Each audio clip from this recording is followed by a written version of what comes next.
एक बार फिर से चलते हैं महाराष्ट्र और वहां की हलचल जानते हैं। आपको बता दें कि इस वक्त महाराष्ट्र में हलचल चल रही है, जहां पर एकनाथ शिंदे के सीएम बनने की खबर सामने आ रही है। भारतीय जनता पार्टी और शिवसेना साथ में चुनाव लड़ी। माननीय प्रधानमंत्री जी के नेतृत्व में हमें पूर्ण बहुमत मिला। बीजेपी को 106 सीटें, शिवसेना को 56 सीटें और कई अन्य लोग हमारे साथ आए। 170 तक हमारी मेजॉरिटी जा रही थी। माननीय प्रधानमंत्री जी ने चुनाव के दरमियान भारतीय जनता पार्टी के मुख्यमंत्री का नाम भी ऐलान किया था, सबको मंजूर भी था। किंतु चुनाव के बाद शिवसेना के नेताओं ने यह निर्णय किया कि हिंदू हृदय सम्राट शिवसेना प्रमुख बाला साहेब ठाकरे जी ने जिन विचारों का जीवन भर विरोध किया, जीवन भर जिनसे लड़ाई की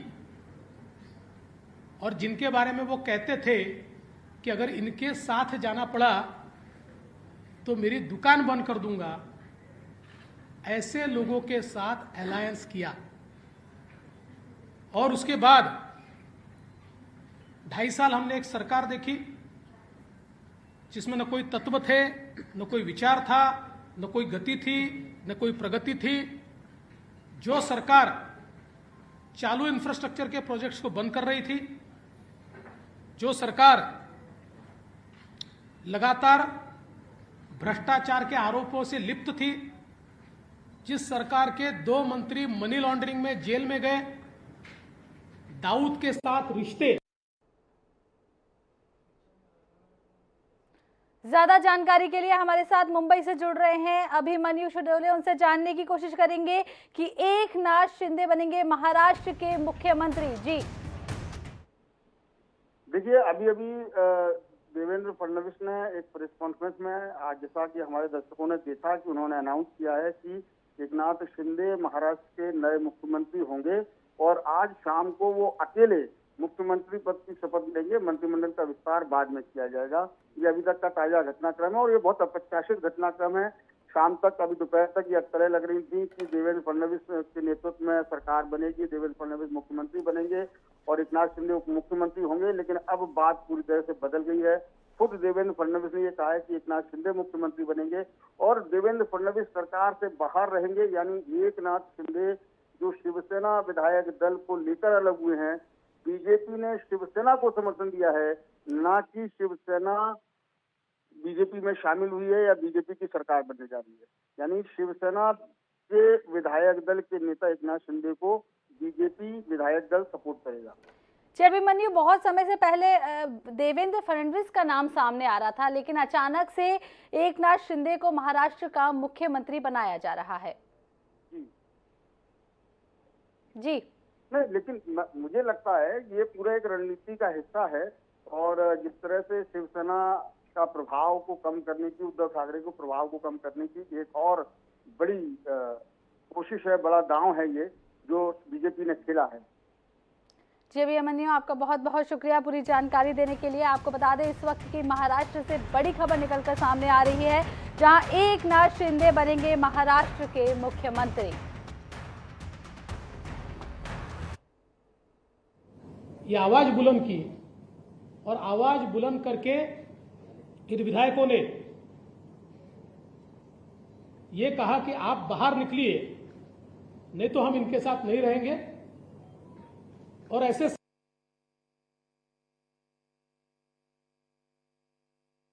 समय और मुख्यमंत्री जी ने इस्तीफा दिया, तो हम ये लगातार पिछले 2.5 साल में कहते थे कि अंतर विरोध से भरी हुई सरकार है, ऐसी सरकारें चलती नहीं है और ये सरकार जब गिरेगी तो एक अल्टरनेट गवर्नमेंट हम देंगे, हम महाराष्ट्र पर चुनाव नहीं ला देंगे।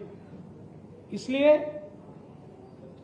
एकनाथ शिंदे जी के साथ शिवसेना जो है, शिवसेना के नेता के रूप में आज उन्होंने मुख्यमंत्री पद के लिए अपना क्लेम माननीय राज्यपाल जी को दिया।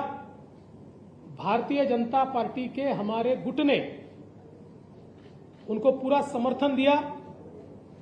हमारे 106 और उसके साथ साथ उनके साथ और हमारे साथ जो इंडिपेंडेंट्स और छोटी पार्टियां हैं, इन सभी के समर्थन का पत्र आज हमने सौंपा है और गवर्नर साहब ने श्री एकनाथ शिंदे जी को 7:30 बजे शपथ के लिए न्योता दिया है।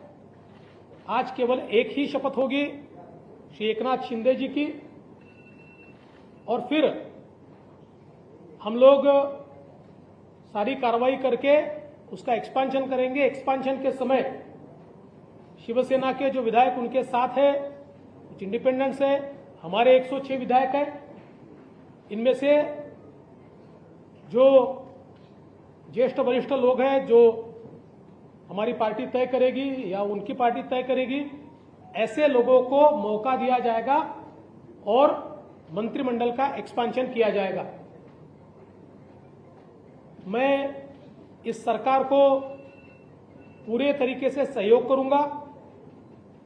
मैं सरकार के बाहर रहूंगा और इस सरकार को सफल बनाने हेतु जो जो चीज करना आवश्यक है, ऐसी सारी चीजें हम मिलकर करेंगे। मेरा विश्वास है आदरणीय प्रधानमंत्री मोदी जी ने जो विकास का एक नया पर्व शुरू किया है, उस विकास के पर्व को 2.5 साल का जो ब्रेक लगा था, वो ब्रेक निकलेगा और फिर से महाराष्ट्र की प्रगति की एक्सप्रेस ये तेजी के साथ भागेगी।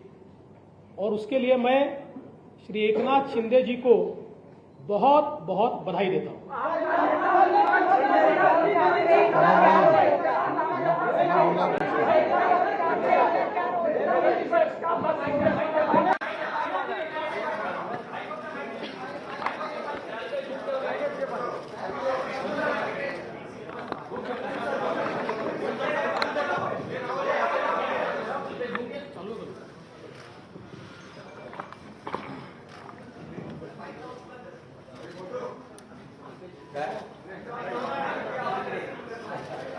अरे बरेच दिवस बाहेर आहे, थकलोय थोडा.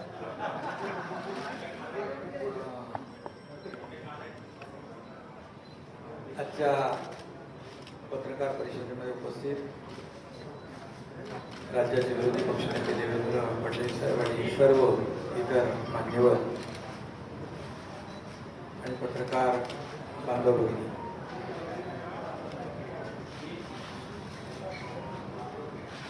मी खऱ्या अर्थाने आज आम्ही जो निर्णय घेतला त्या बाबतीमध्ये आपल्या सगळ्यांना माहिती आहे. मी वारंवार आपल्याशी बोललेलो आहे की बाळासाहेबांचं हिंदुत्व, त्यांची भूमिका आणि जे आमदार आहेत त्यांच्या मतदारसंघातली विकास कामं आणि राज्याचा विकास हा अजेंडा घेऊन आम्ही पुढे निघालेलो आहोत. आणि शिवसेना पक्ष म्हणून जे काही कायदेशीर प्रक्रिया जी आहे, नियम आहे, 2/3 मेजॉरिटी आहे, त्याहीपेक्षा जास्तीचे आमदार आणि सहयोगी आणि अपक्ष आमदार असे जवळपास 50 आमदार आज आम्ही एकत्र आहोत. गेले काही दिवस एकत्र आहोत. एक वैचारिक भूमिका, एक राज्याचा विकास आणि जे काही 2.5 वर्षापूर्वी घडलं ते आपल्या सगळ्यांना माहीत आहे. फडणवीस साहेबांनी त्या बाबतीमध्ये भाष्य केलेलं आहे. गेल्या काही काळामध्ये आम्ही मुख्यमंत्री महोदयांना, आमदारांनी देखील आपल्या मतदारसंघातल्या समस्या असतील, विकास प्रकल्प असतील, अडचणी असतील, या बाबतीमध्ये वारंवार माहिती दिली आणि करावयाची दुरुस्ती याची मागणी देखील केली. मी देखील अनेक वेळा त्यांच्याबरोबर चर्चा केली. जी काय आपली नैसर्गिक युती होती, आपण एकत्र निवडणुका लढवल्या आणि त्यानंतर महाविकास आघाडी स्थापन झाली. परंतु त्या बाबतीमध्ये आमदारांमध्ये असलेली जी काही नाराजी होती आणि मतदारसंघामधले जे प्रश्न किंबहुना पुढच्या निवडणुकीमध्ये निवडणूक लढवणे किंवा जिंकणे यामध्ये देखील येणाऱ्या अडचणी हे सगळं लक्षात घेऊन आणि कुणाला काहीतरी पाहिजे, कुणाला काही मंत्रीपद पाहिजे किंबहुना आणखी काही वैयक्तिक स्वार्थ असा कुठलाही मनामध्ये न ठेवता आतापर्यंतच्या महाराष्ट्रातल्या घटना आपण जर पाहिल्या तर अपोजिशन कडून आपण रुलिंग कडे जात असतो. परंतु हे जे काही घटना आहे ते रुलिंग कडून अपोजिशन कडे जाण्याचा एक प्रकारचा तसं बघितलं तर तशी घटना आहे. कारण मी देखील मंत्री होतो, नगरविकास मंत्री, आणखी माझ्यासोबत देखील अन्य मंत्री या मंत्रिमंडळाने काम करत होते. परंतु राज्याच्या हिताच्या दृष्टीने, भविष्याच्या दृष्टीने जे काही घडत होतं, काही मंत्रिमंडळातले सहकारी त्यांच्यावर ज्या काही झालेल्या कारवाया असतील, आणखी अनेक इश्यू होते. महाविकास आघाडीमुळे ते निर्णय घेता येत नव्हते. आता काही आम्ही जेव्हा एक बाळासाहेबांची वैचारिक भूमिका घेऊन पुढे गेलो हिंदुत्वाची, त्यास काही निर्णय झालेले आहेत, त्याचं स्वागतच आम्ही केलेलं आहे. परंतु हे सगळे पूर्वीच आपण करायला पाहिजे होते. परंतु महाविकास आघाडीमुळे काही मर्यादा असू शकतील. पण हे सगळं होत असताना आपल्याला माहित आहे की 50 आमदार म्हणजे 40, 39 आणि बाकी 11, 50 आमदार जेव्हा वेगळी भूमिका घेतात, याचा अर्थ, त्याचं कारण, त्याचं आत्मपरीक्षण करण्याची आवश्यकता होती. कारण एखादा ग्रामपंचायत सदस्य किंवा नगरसेवक देखील आजच्या काळामध्ये अशा प्रकारचं पाऊल उचलताना आपल्याला दिसत नाही. मग एवढ्या मोठ्या प्रमाणावर हे 50 लोक एकत्र येतात आणि मला तर काय, मी नगरविकास मंत्री होतो, मला ज्या काही अडचणी होत्या त्या बाजूला राहू द्या. परंतु हे जे आमदार आहेत त्यांच्या मतदारसंघातले जे प्रश्न, इश्यू, समस्या ह्या सगळ्या त्यांनी मला सांगितल्यानंतर आणि त्यांनी मला सांगितलं की आपल्याला आपण 3, 4, 5 वेळा प्रयत्न केला, परंतु दुर्दैवाने त्याच्यामध्ये यश मिळालं नाही आणि म्हणून हा निर्णय घ्यावा लागला. आणि तो निर्णय आम्ही घेतला राज्याच्या हितासाठी, महाराष्ट्रातल्या जनतेच्या, आणि म्हणून आज त्या निर्णयाबरोबर देवेंद्र फडणवीस साहेबांनी जो निर्णय घेतला, आज भारतीय जनता पक्षाकडे जवळपास 106 आणि इतर अपक्ष जवळपास 120चा आकडा, संख्याबळ त्यांच्याकडे आहे. असं असताना देखील खरं म्हणजे मुख्यमंत्री पद तेही घेऊ शकले असते संख्याबळानुसार, परंतु त्यांनी मनाचा मोठेपणा दाखवून बाळासाहेबांच्या शिवसैनिकाला या ठिकाणी पाठिंबा दिला. त्याबद्दल मी त्यांना मनापासून, मी त्यांनी जे मोठं मन दाखवलं त्याबद्दल मी आदरणीय